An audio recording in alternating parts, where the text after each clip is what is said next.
Andhra Pradesh east Godavari జిల్లాలో assistant cum data entry operator పోస్టుకు సంబంధించిన అధికారిక నోటిఫికేషన్ విడుదలైంది.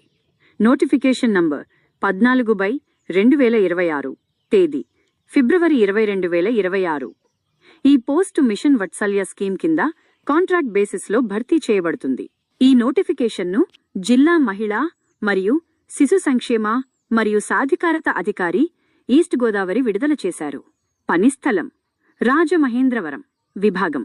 ఇది జూవెనైల్ జస్టిస్ బోర్డ్ కింద పనిచేసే ఉద్యోగం. అప్లికేషన్ విధానం పూర్తిగా ఆఫ్లైన్. అప్లికేషన్ను డిస్ట్రిక్ట్ విమెన్ మరియు చైల్డ్ వెల్ఫేర్ మరియు ఎంపవర్మెంట్ ఆఫీసర్ కార్యాలయానికి పంపాలి. అడ్రస్ మహిళా ప్రాంగణం, కంపౌండ్, బొమ్మూరు, రాజమండ్రి రూరల్, 5,33,124. ముఖ్య గమనిక: ఎన్వలప్ మీద assistant cum data entry operator అని తప్పకుండా రాయాలి. ఈ రిక్రూట్మెంట్లో మొత్తం ఖాళీల వివరాలు: మొత్తం ఒకే ఒక్క 01 ఖాళీ ఉంది. రిజర్వేషన్ వివరాలు స్పష్టంగా పేర్కొనలేదు. మెరిట్ ఆధారంగా సెలక్షన్ జరిగే అవకాశం ఉంది. ముఖ్యమైన తేదీలు నోట్ చేసుకోండి. నోటిఫికేషన్ విడుదల తేదీ ఫిబ్రవరి 20, 2026. అప్లికేషన్లు ప్రారంభం వెంటనే ప్రారంభమయ్యాయి. చివరి తేదీ మార్చి 5, 2026.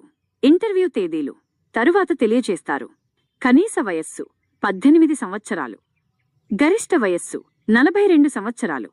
వయోపరిమితి సడలింపు age relaxation: SC, Saint BC అభ్యర్థులకు 5 సంవత్సరాలు, మహిళలకు 5 సంవత్సరాలు, పీహెచ్ మరియు మాజీ సైనికులకు 10 సంవత్సరాల వరకు రిలాక్సేషన్ ఉంటుంది.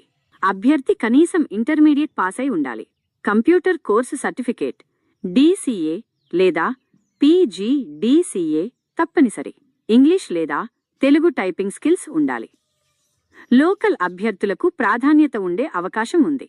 ఈ పోస్టుకు జీతం కన్సాలిడేటెడ్ పే బేసిస్లో ఉంటుంది. సుమారు నెలకు 13,000 రూపాయల నుండి 20,000 రూపాయల వరకు ఉండవచ్చు. మిషన్ వత్సల్య నిబంధనల ప్రకారం ఫిక్స్డ్ పే అమలు చేయబడుతుంది. సెలక్షన్ విధానం ఇలా ఉంటుంది. ఈ పోస్టుకు రాత పరీక్ష లేదు. మెరిట్ ఆధారంగా షార్ట్ లిస్టింగ్ చేస్తారు. తరువాత ఇంటర్వ్యూ ఉంటుంది. అవసరాన్ని బట్టి కంప్యూటర్ లేదా టైపింగ్ టెస్ట్ కూడా నిర్వహించవచ్చు. ఫైనల్ సెలక్షన్ జిల్లా కమిటీ ద్వారా జరుగుతుంది. పూర్తి వివరాల కోసం అధికారిక నోటిఫికేషన్ PDF డౌన్లోడ్ చేసుకోవాలి. చివరి తేదీ మార్చి 5, 2026 కంటే ముందు తప్పకుండా అప్లై చేయాలి. ఒకే ఒక్క వేకెన్సీ కాబట్టి అర్హత ఉన్నవారు వెంటనే అప్లై చేయడం మంచిది. ఈ వీడియో మీకు నచ్చినట్లయితే లైక్ చేయండి, షేర్ చేయండి మరియు మన ఛానల్ని సపోర్ట్ చేస్తూ సబ్స్క్రైబ్ చేయండి. ఈ వీడియో డిస్క్రిప్షన్లో అప్లై లింక్ ఇస్తాను. కావాలంటే అప్లై చేసుకోండి.